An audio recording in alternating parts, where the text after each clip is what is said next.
नमस्कार, स्वतंत्र समय में आपका स्वागत है। मैं राजेंद्र राय। नजर डालते हैं कुछ खास खबरों पर।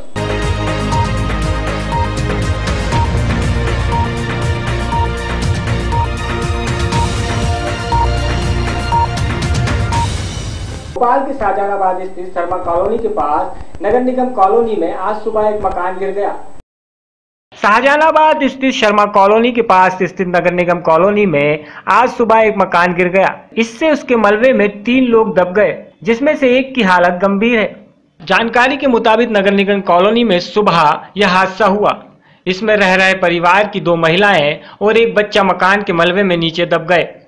इसमें एक महिला निराश्रित पेंशन भोगी है, एक महिला की हालत गंभीर है। तीनों घायलों को हमीदिया अस्पताल ले जाया गया। नगर निगम की इस कॉलोनी को लेकर निगम प्रशासन का दबाव है कि उपयुक्त भवन में कई लोग रह रहे हैं, जबकि उसे जर्जर घोषित किया जा चुका है। सभी को नोटिस देकर भवन छोड़ने को कहा जा चुका है। वहीं लोगों का कहना है कि उनकी वैकल्पिक व्यवस्था के बिना ही वे कहां जाएंगे, इसलिए वह यहां रहने को मजबूर हैं। आज सुबह तड़के 10 बजे सूचना आई कि विनोबा कॉलोनी क्षतिग्रस्त हो गई है और इसमें 2 लोगों की दबने की खबर आई। हम लोग मौके पर पहुंचे। मोहल्ले वालों ने, रहवासियों ने भरपूर सहयोग करा, मलबे को हटाया, लोगों को बचाया, लेकिन इसमें एक लापरवाही सामने आई नगर निगम की। नगर निगम का अमला मौके पर नहीं पहुंचा। न आज इस क्षेत्र का जो एचओ है वो गायब है, अभी तक नहीं आए। और भी जो स्वास्थ्य से जुड़े, जो अतिक्रमण से जुड़े अधिकारी एक भी नहीं आए। रहवासियों उसके सहयोग से, अमलों के सहयोग से हमने लोगों को बाहर निकाला। 2 घंटे बाद नगर निगम का अमला आया, महापौर जी आए, सारे लोग आए। महापौर जी ने भी सहयोग करा है और वो सहयोग करने का आश्वासन भी दे के गए, लेकिन इसमें नगर निगम की में लापरवाही समझ। कितने साल पुरानी बिल्डिंग होगी? तकरीबन 60-70 साल पुरानी बिल्डिंग है। तो इससे पहले जर्जर थी तो उसके ऊपर है ना नगर निगम का मतलब अभी 15 दिन पहले भी सफाई कामगार आयोग के जो सदस्य वो लोग आए थे, हमने निरीक्षण करवाया था उनका, और वो भी नगर निगम के अधिकारियों को निर्देश दे के गए थे कि कॉलोनी को खाली कराऊं और इसकी जगह पे दूसरी जगह बना के दे, लेकिन नगर निगम के अधिकारियों ने इस पर बिल्कुल ध्यान नहीं दिया। जब ये आज हादसा होगा तो सारी नगर निगम की, जो लालबत्ती नगर निगम की सारी गाड़ियां आप यहाँ कॉलोनी में देख रहे हैं, लोग कॉलोनी में देख रहे हैं, नहीं तो यहाँ नगर निगम का कोई अधिकारी नहीं आया। आदेश देने के बाद भी, सफाई कामगार आयोग के अध्यक्ष सदस्य के आदेश करने के बाद भी नगर निगम ने नहीं सुनी। पूरी लापरवाही नगर निगम की। कैमरामैन नीलेश जैन के साथ राजेंद्र सिंह जादौन। मध्य प्रदेश की राजधानी में मुझे कोई रुचि नहीं है और ना ही प्रदेश के मुख्यमंत्री बनना चाहती हूँ। मैं चाहती हूँ कि शिवराज सिंह चौहान बार बार मध्य प्रदेश के सीएम बने। वे जितनी बार चुनावी मैदान में होंगे उतनी बार उनका समर्थन करूंगी।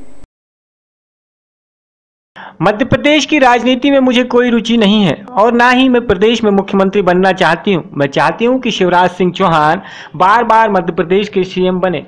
वे जितनी बार चुनावी मैदान में होंगे मैं उतनी बार उनका समर्थन करूंगी। यह बातें मध्य प्रदेश की पूर्व सीएम और केंद्रीय मंत्री उमा भारती ने सेंट्रल प्रेस क्लब की ओर से आयोजित प्रेस कॉन्फ्रेंस में कही। कार्यक्रम में पत्रकारों से चर्चा के दौरान उन्होंने कहा कि शिवराज सिंह चौहान प्रदेश में काफी अच्छा काम कर रहे हैं। केंद्रीय जल संसाधन मंत्री उमा भारती ने राज्य से जुड़े व्यावसायिक परीक्षा मंडल घोटाले को संसद में उठाए जाने पर आपत्ति जताई। उन्होंने कहा कि इस मामले में केंद्रीय अन्वेषण ब्यूरो को जांच सौंपी जाने से मैं संतुष्ट हूं। सीबीआई अच्छा काम कर रही है और इससे पहले एटीएस व एसआईटी ने भी अच्छा काम किया। इस मामले में जब मेरा नाम लिया गया था तो मैं बहुत आहत हुई थी और उस आधार पर मैंने अपना बयान दिया था, लेकिन आज मुझे यदि बयान देने के लिए बुलाया गया तो मैं जरूर जाऊंगी। केंद्रीय मंत्री उमा भारती ने सेंट्रल प्रेस क्लब की ओर से आयोजित प्रेस से मिली कार्यक्रम में पत्रकारों से चर्चा के दौरान कहा कि व्यापम मामले में विशेष कार्य दल द्वारा की जा रही जांच अनुकूल चल रही थी। हालांकि जिस प्रकार की परिस्थितियां निर्मित हुई थी उसके मद्देनजर सीबीआई को जांच सौंपने का निर्णय सही था। इसके बाद इस मुद्दे को संसद में उठाए जाने की कोई आवश्यकता नहीं थी। अपने राजनीतिक सफर के बारे में बताते हुए उमा भारती ने कहा कि मैं पीएम नरेंद्र मोदी से काफी प्रभावित हूं। जब मैं मध्य प्रदेश की सीएम थी उस वक्त मैं उनसे हर हफ्ते बात किया करती थी। प्रधानमंत्री मोदी की तारीफ की और कहा कि मैं उन पर एक किताब लिखने जा रही हूं। मोदी ने कई विषयों पर गहराई से अध्ययन किया है। एक वक्त था जब मैं गंगा को प्रदूषण मुक्त करने को लेकर काफी परेशान थी, क्योंकि 1 साल में इसका काम दिखाई नहीं दे रहा था। उस वक्त उन्होंने ही मुझे ढांढस बंधाया था। उमा ने कहा कि 10 साल बाद गंगा जल मिनरल वाटर से भी अच्छा होगा। इस वक्त गंगा दुनिया की 10 सबसे ज्यादा प्रदूषित नदियों में से एक है। लेकिन 10 साल बाद यह दुनिया की सबसे स्वच्छ नदियों में से एक बन जाएगी। ये जो बीओडी लेवल की बात होती है कि पीने लायक पानी कौन, तो अभी हम जो मिनरल वाटर पीते हैं, आप उसको भी किसी लैब में टेस्ट कराना तो वो कह देंगे कि ये भी पीने लायक नहीं है। इसलिए हमने दावा ये किया है कि आज गंगा दुनिया की सबसे गंदी 10 नदियों में एक मानी जाती है। और मेरी इच्छा है कि हमारे भोपाल के जो पत्रकारगण हैं इसको नोट कर लें इस बात को, और अपन 10 साल बाद कभी मिले, मैं अगर तब तक रही, क्योंकि मेरी इच्छा ज्यादा जीने की है नहीं गंगा के ही कारण, I want to die very happy person. तो मुझे लग रहा है कि मैं ये दावा करती हूं आज 7 साल के बाद गंगा दुनिया की साफ 10 नदियों में होगी। आज वो दुनिया की सबसे गंदी 10 नदियों में है। और जो दूसरा आपके प्रश्न का जो सरोकार है वो एक बड़ी विचित्र बात है। एक न्यूज चैनल का कार्यक्रम अभी हुआ था हरिद्वार में, तो वो साल भर टेस्ट करते हैं पानी और वो बताते हैं कि वाटर लेवल कितना खराब हो रहा है। उनका नाम नहीं लूंगी उनका मैं, तो क्योंकि हाँ, तो उन्हीं के जो एंकर थे वो वहां थे और उन्हें ठीक 4 बजे शाम को नहाया और मुझे फोन किया कि दीदी कब पहुंच रही, मैं तो दुनिया लगा रहा हूँ। मैंने कहा थोड़ा, बोला मैं करूंगा, मेरे को भाई जैसा है, बहुत प्रिय है वो। अब वो उसका पूरा लेटर था। अब जो लड़की जो कर रही थी प्रोग्राम, उसने बताना शुरू किया पीने पे खून के 10 लाख की मृत्यु हो जाएगी, आज गंगा के पानी की हालत है, नहाने पे बुखार चढ़ जाएगा। जब 2-3 बार रिपीट किया मेरे से नहीं रहा गया, तो मैंने कहा यही तो है तुम्हारा कोऑर्डिनेटर, उसको बुला, अभी तक उसका क्या हाल हुआ, क्योंकि अभी 2 घंटे पहले ही तो नहाया है वो उसमें और आचमन भी किया। इसलिए कुछ बातें ऐसी होती हैं जिसमें लैब में हम टेस्ट करेंगे, तो मैंने आपको कहा ना कि आज के जो लेटेस्ट मिनरल वाटर है उसमें भी कोई कमी मिल जाएगी। कैमरामैन नीलेश जैन के साथ राजेंद्र सिंह जादौन, भोपाल।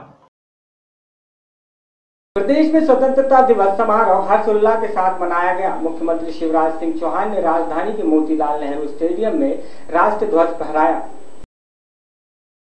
प्रदेश में स्वतंत्रता दिवस समारोह बड़े ही हर्षोल्लास से मनाया गया। मुख्यमंत्री शिवराज सिंह चौहान ने राजधानी के मोतीलाल नेहरू स्टेडियम में राष्ट्र ध्वज फहराया। शहरों के साथ ही ग्रामीण क्षेत्रों में भी विभिन्न कार्यक्रमों का आयोजन किया गया।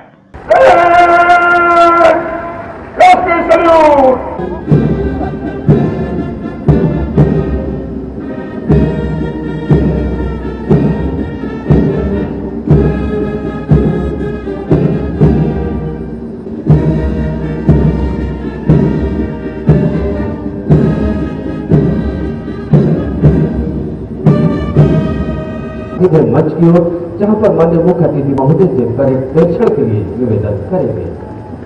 मध्य प्रदेश के 10 नगरीय निकाय चुनावों में एक बार फिर बीजेपी ने बाजी मारी है, जिसमें से बीजेपी ने 8, कांग्रेस ने 1 और निर्दलीय प्रत्याशियों ने 1 निकाय पर कब्जा जमाया है। इसी के चलते बीजेपी में मनाया गया जश्न का जो विश्वास शिवराज जी ने जीता है, इसलिए मध्य प्रदेश की जनता हर बार भारतीय जनता पार्टी और शिवराज जी को चुनती है। और हम भी वादा करते हैं, मध्य प्रदेश की जनता को भरोसा दिलाते हैं कि जिस आशीर्वाद, जिस भरोसे के साथ उन्होंने भारतीय जनता पार्टी को चुना है, भारतीय जनता पार्टी उनकी नजरों में, उनके विचारों में सदैव खड़ी रहेगी। उनकी समस्या का समाधान करना हमारी नैतिक ड्यूटी है और उसको हम पूरा पालन करेंगे। फिलहाल खबरों में इतना ही, अब मुझे दीजिए इजाजत, नमस्कार।